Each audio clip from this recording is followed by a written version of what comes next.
મિત્રો, વિક્રમ સંવત 1956ની એ કાળજાળ શરૂઆત ભારતીય ઇતિહાસના પાના પર કાળા અક્ષરે લખાવાની હતી તેની કોઈને કલ્પના પણ નહોતી.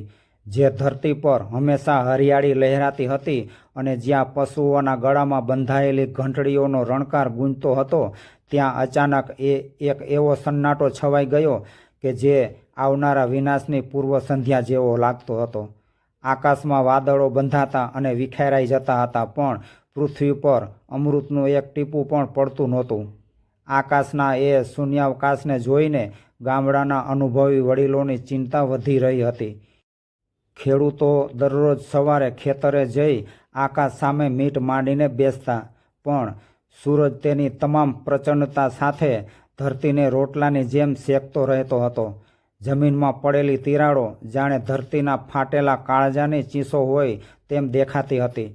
પક્ષીઓએ કલરવ કરવાનું છોડી દીધું હતું અને વાતાવરણમાં માત્ર એક અજ્ઞાન ભયનો અહેસાસ થતો હતો.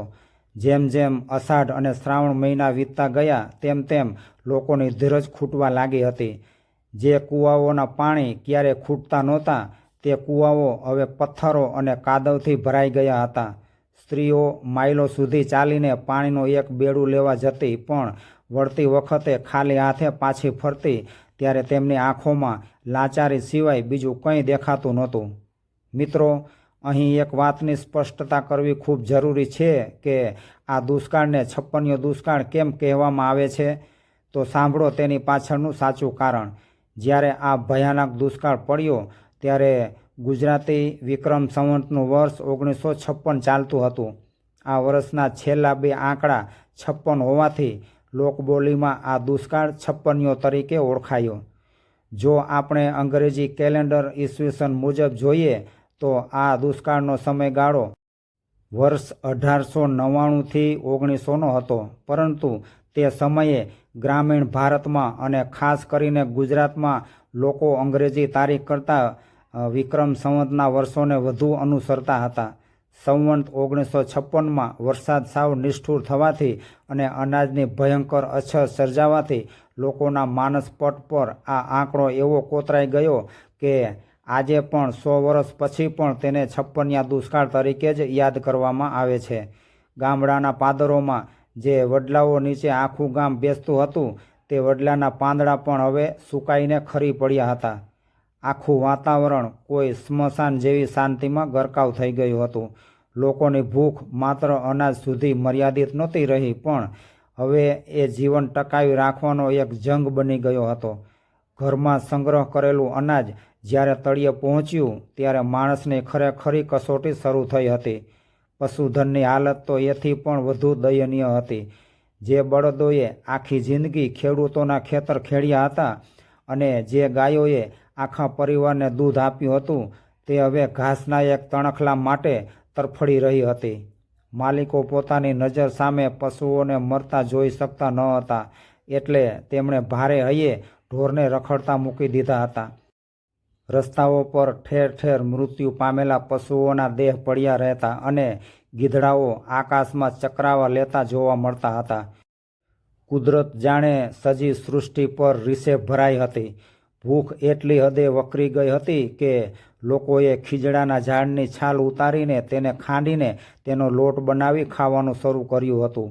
કડવા અને ઝેરીલા કંદમૂળ પણ અમૃત જેવા લાગવા માંડ્યા હતા, કારણ કે પેટનો ખાડો પૂરવો એ જ એકમાત્ર લક્ષ્ય હતું. આ એવો સમયગાળો હતો જ્યારે સંબંધીઓની મર્યાદાઓ પણ ધૂંધળી થવા લાગી હતી અને દરેક વ્યક્તિ માત્ર પોતાના અસ્તિત્વ સામે લડી રહી હતી. આ ભયાનક દુષ્કાળની સીમાઓ માત્ર કોઈ એક પ્રદેશ પૂરતી મર્યાદિત નહોતી રહી, પરંતુ ગુજરાતના રણ પ્રદેશથી લઈને રાજસ્થાનના રેતાળ પટ્ટા અને મધ્ય ભારતના પહાડી વિસ્તારો સુધી આ આફત ફેલાયેલી હતી. આ એ સમય હતો જ્યારે ભારત પર બ્રિટિશ હકુમતનું શાસન હતું અને તેમનું શાસન માનવીય સંવેદનાઓ કરતાં આર્થિક નફા પર વધુ ધ્યાન આપતું હતું. જ્યારે દેશના કરોડો લોકો ભૂખથી મરી રહ્યા હતા ત્યારે પણ અંગ્રેજ અધિકારીઓના હૃદયમાં દયા જેવો છાંટો દેખાતો નહોતો. ખેતી સદંતર નિષ્ફળ ગઈ હોવા છતાં લંડનથી આવતા આદેશો મુજબ કરવેરાની ઉઘરાણીમાં કોઈ છૂટછાટ આપવામાં ન આવી. પરિણામે જે ખેડૂત પાસે અનાજ ખાવા માટે નહોતું તેણે સરકારી ટેક્સ ભરવા માટે પોતાની પેઢીઓ જૂની જમીનો સાહુકારો પાસે ગીરો મૂકવી પડી અથવા વેચી દેવી પડી હતી.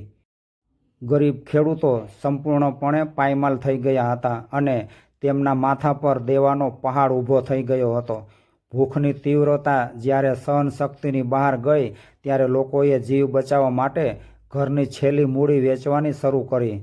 સ્ત્રીઓએ પોતાના ગળાના મંગળસૂત્ર અને હાથની બંગડીઓ વેચી દીધી જેથી બાળકોને એક ટંકનું ભોજન કરાવી શકાય. પરંતુ બજારમાં અનાજ જ હતું નહીં. વેપારીઓ પાસે જે કંઈ સંગ્રહ હતો તે તેમણે કાળા બજારમાં વેચવા માટે છુપાવી દીધો હતો.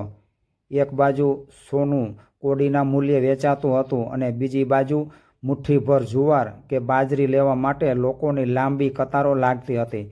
લોકોના ઘર ખાલી થઈ ગયા હતા, વાસણો વેચાઈ ગયા હતા અને અંતે જ્યારે કંઈ ન બચ્યું ત્યારે હજારો પરિવારોએ ભારે હૈયે પોતાના વતન અને પિતૃઓના ઘર છોડીને હિજરત કરવાનું નક્કી કર્યું.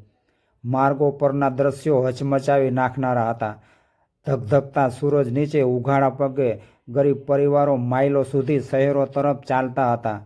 રસ્તામાં કોઈનું બાળક ભૂખથી દમ તોડી દેતું હતું તો કોઈ વૃદ્ધ પિતા તરસથી ફસડાઈ પડતા હતા. તેમની પાસે પોતાના સગાના દેહને અગ્નિદાહ આપવાની પણ તાકાત કે સાધન નહોતું એટલે તેઓ સબને રસ્તા પર જ મૂકીને આગળ વધવા મજબૂર હતા.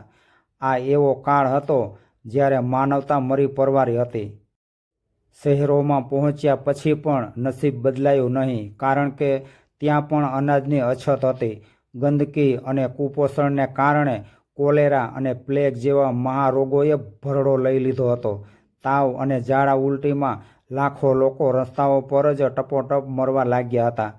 ગામના પાદરો જ્યાં ક્યારેક ઉત્સવો ઉજવાતા હતા ત્યાં હવે માત્ર મૃતદેહોના ઢગલા જ પડ્યા હતા. આ ભયાનક અંધકારની વચ્ચે ક્યાંક ક્યાંક માનવતાના દીવા હજુ પણ પ્રજ્વલિત હતા.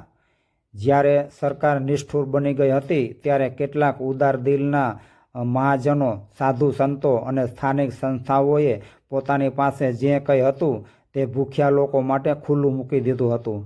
અનેક જગ્યાએ સદાવ્રતો શરૂ કરવામાં આવ્યા હતા જ્યાં ભૂખ્યા લોકોને ખીચડી કે રાબ પીરસવામાં આવતી હતી. પરંતુ દુષ્કાળનો રાક્ષસ એટલો વિશાળ હતો કે આ બધી સેવાઓ સમુદ્રમાં એક બૂંદ સમાન લાગતી હતી. અસંખ્ય લોકોની ભીડ સામે અનાજના ભંડારો ટૂંકા પડવા લાગ્યા હતા.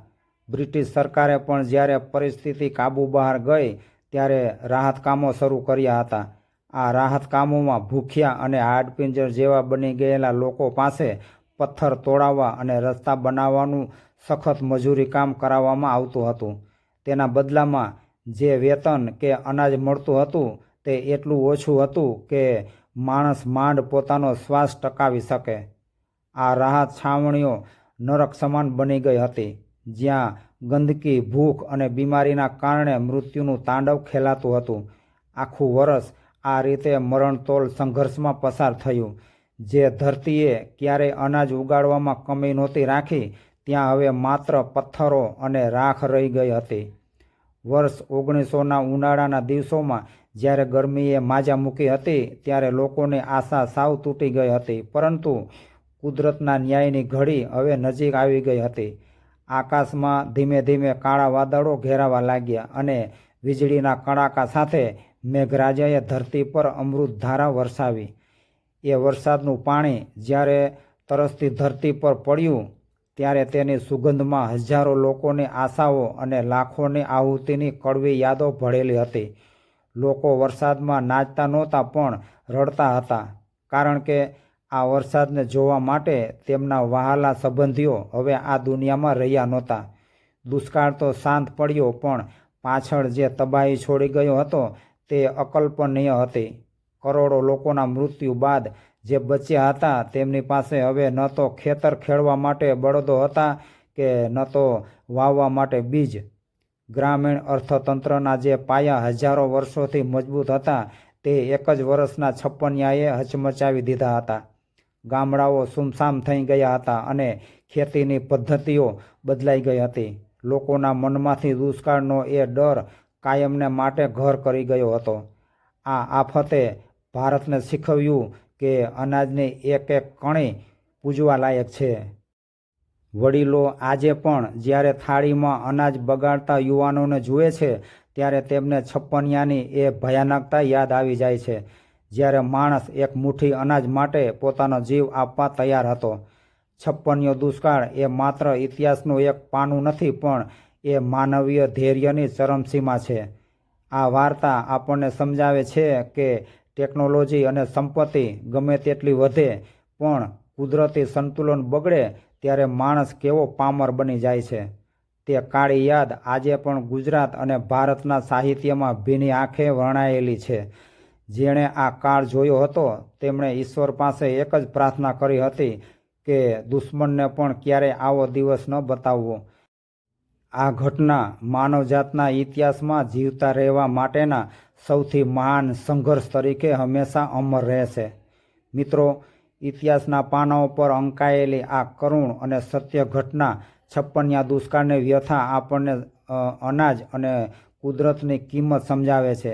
જો તમને આ પ્રસ્તુતિ ગમી હોય અને તમે ભારતીય ઇતિહાસ તેમજ સંસ્કૃતિની આવી જ ગહન અને રસપ્રદ વાર્તાઓ નિયમિત રીતે માણવા માંગતા હોવ તો અમારી ચેનલને સબસ્ક્રાઈબ ચોક્કસ કરજો.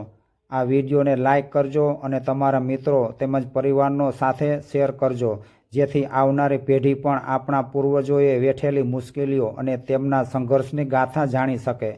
તમારા મંતવ્યો કોમેન્ટ બોક્સમાં જરૂર જણાવજો. અમારી સાથે જોડાયેલા રહેવા બદલ આપનો ખૂબ ખૂબ આભાર. જય શ્રી કૃષ્ણ.